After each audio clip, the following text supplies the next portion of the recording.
Rewa police अधीक्षक कार्यालय पहुंचे परिजनों ने युवक की मौत के निष्पक्ष जांच की मांग की है। दरअसल मामला मनगवा थाना क्षेत्र का है, जहां विगत 14 तारीख को सत्यनारायण पटेल नाम के युवक का शव घर के सामने फांसी के फंदे पर लटकता मिला था। परिजनों के द्वारा पुलिस को सूचना दी गई थी। मृतक के परिजनों ने मौत के बाद जाँच पड़ताल शुरू की तो उन्हें जानकारी हुई कि सत्यनारायण पटेल के ऊपर 34.5 लाख का लोन है, उसका खेत गिरवी है।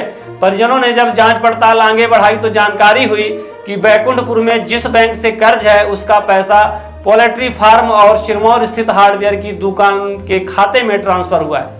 लेकिन जब दुकानों का सत्यापन किया गया तो ना तो पोल्ट्री फार्म मिला और ना ही हार्डवेयर की दुकानें मिली, तो फोटो कॉपी और अन्य छोटी मोटी दुकानें, जिसके बाद शंका प्रबल हो गई। परिजनों ने मामले की शिकायत मनगवा थाने में की, लेकिन पुलिस ने कोई शिकायत नहीं ली और उल्टा थाना प्रभारी द्वारा उनसे यह कह दिया गया कि मृतक का कर्ज अब माफ हो जाएगा। पुलिस अधीक्षक कार्यालय पहुंचे परिजनों ने नीलेश गुप्ता और मोहम्मद अंसारी नाम के व्यक्ति के ऊपर हत्या का आरोप लगाया है। परिजनों को शंका है कि फर्जी तरीके से उनके नाम से लोन दिलाया गया और जब बैंक से किस्त देने का नंबर आया तो उनकी हत्या कर दी गई। आइए सुनते हैं पुलिस अधीक्षक कार्यालय पहुंचे परिजनों के साथ कांग्रेस नेत्री विद्यावती पटेल ने और क्या जानकारी दी है।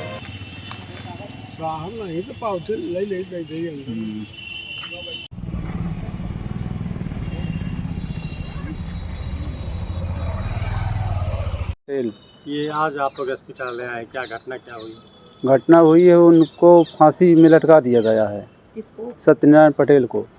ये कौन थे? काहे ये हमारे जीजा थे। क्यों आपको कैसे शंका है उनको लटकाया गया? वो उनके जमीन पूरी गिरवी थी, लोन था 34.5 लाख रुपए का। लोन ले रखा था उन्होंने? जी, बाद में जानकारी हुई जब उनके मरने के बाद कि 34.5 लाख का लोन है उनके पास। तो आपको शंका कैसे है कि उसको लटकाया गया? शंका ये हुई कि ये आदमी आते थे। कौन कौन आता था? वो नीलेश गुप्ता और मोहम्मद अंसारी।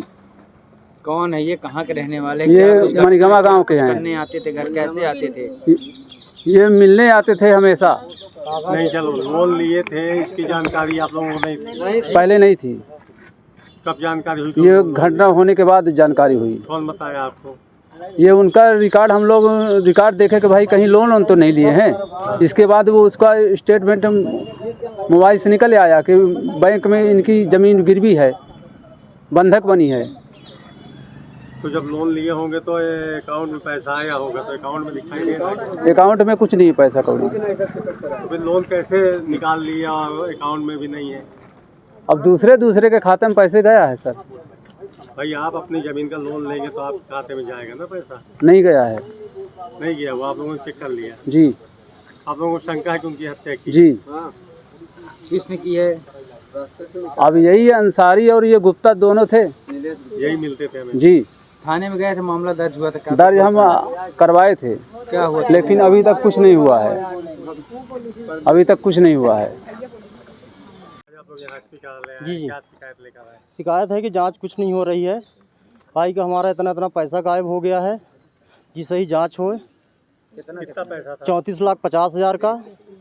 ये कहाँ पाए थे पैसा? ये लोन हुआ है मुर्गी फार्म के लिए।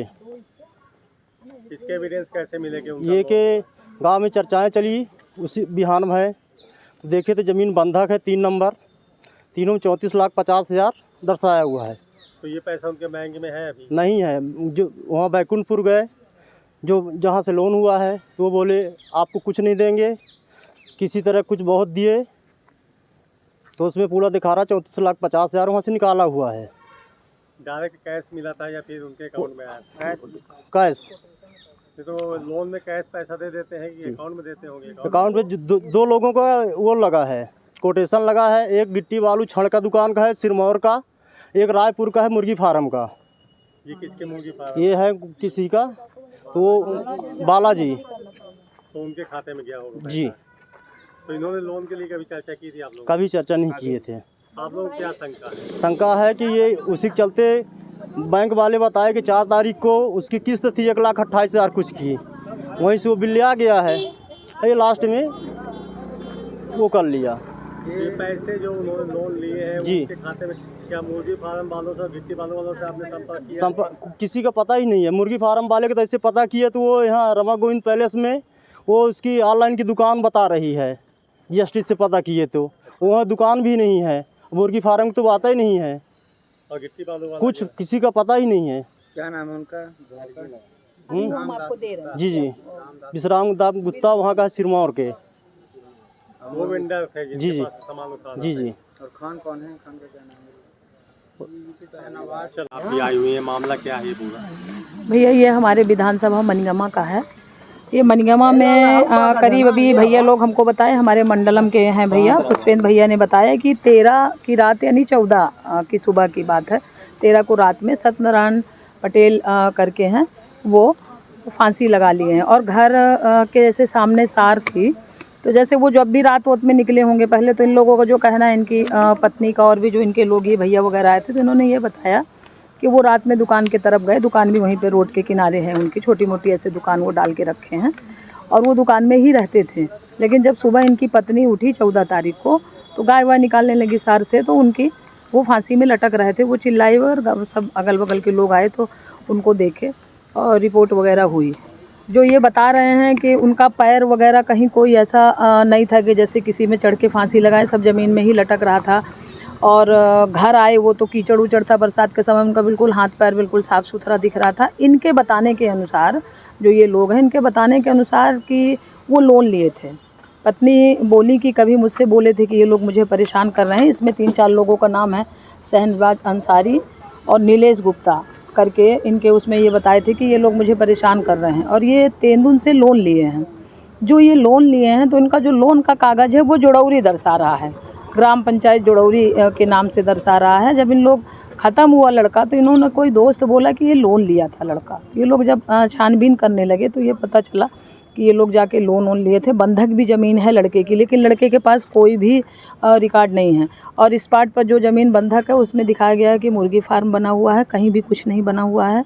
और जो अभी मैं आपको दे रही हूँ इनके जो रिकॉर्ड हैं, जहाँ से भी जिस वेंडर से इन्होंने चूजा वूजा सब ये लिया है, रायवरपुर का कोई है और कोई सिरमौर का है, वो सब फर्जी है। किसी की फ़ोटोकॉपी की दुकान है तो कोई स्टूडियो खोल के रखा है, ऐसी घटना है। तो ये हमारे पास आए तो बोले चलिए हमको मिलवा दीजिए। तो मैंने एसपी साहब से बात की। क्या शंका है परिवार के लोगों को? परिवार की जो शंका है भाई साहब, वो तो बिल्कुल सीधे सीधे इनके बताने के हिसाब से, मैं इस पार्ट पे तो नहीं गई थी, लेकिन इनके बताने के हिसाब से हत्या है और यही पैसे का लेन देन के उसमें हत्या है। तो इस थाने में कोई जांच हुई अभी तक? क्या थाने में सबसे बड़ी दुर्भाग्य की बात है, भारतीय जनता पार्टी की सरकार है। थाने में मैडम बैठी हुई हैं, मैं भी एक महिला हूं, और ये जो बच्चे दिख रहे हैं इनके, ये 3 इनके छोटे से बच्चे हैं। थाने में गए और महिला है, कौन है, सोनकर महिला मैडम है, कोई सोनकर मैडम है। मैं भी उनको कई बार फ़ोन लगाई उनसे यही बात करने के लिए, वो भी मेरा फ़ोन रिसीव नहीं की। और थाने में कोई भी कार्रवाई नहीं। अब सोचिए, पुलिस के लोग, मनगमा थाने के लोग ये कह रहे हैं कि तुम क्यों परेशान हो, वो मर गया है, उसका कर्जा माफ़ हो जाएगा। ये कोई बात है? इसलिए मुझसे बात किए तो मैंने कहा चलिए मैं मिलवाती हूँ साहब से, जो भी होगा तो रीवा से छानबीन होगी। बिहान हॉस्पिटल एंड रिसर्च सेंटर आपके अच्छे स्वास्थ्य हेतु समर्पित सर्व सुविधा युक्त हॉस्पिटल। बिहान हॉस्पिटल में स्त्री रोग, कैंसर, मेडिसिन एवं कैंसर सर्जरी, यूरोलॉजी, न्यूरोलॉजी, हृदय रोग, ऑर्थोपेडिक, जनरल मेडिसिन, बाल चिकित्सा, जनरल एवं लेप्रोस्कोपी, प्लास्टिक सर्जरी संबंधित सभी बीमारियों के उपचार की सुविधा उपलब्ध है। बिहान हॉस्पिटल में emergency ambulance, pathology, pharmacy, dialysis, 2D echo, छाती की जांच, सोनोग्राफी, PFT फेफड़ों की जांच, फिजियोथेरेपी की सुविधा उपलब्ध है। विहान हॉस्पिटल में मेडिक्लेम इंश्योरेंस, कैशलेस सुविधा, आयुष्मान भारत कार्ड धारी को सुविधा उपलब्ध है। विहान हॉस्पिटल में 24 घंटे एम्बुलेंस की सेवा उपलब्ध है। हमारा पता है NH7 होटल लैंडमार्क के पहले रतहरा, रीवा। अधिक जानकारी के लिए संपर्क करें। Helpline number 9074 5146 14।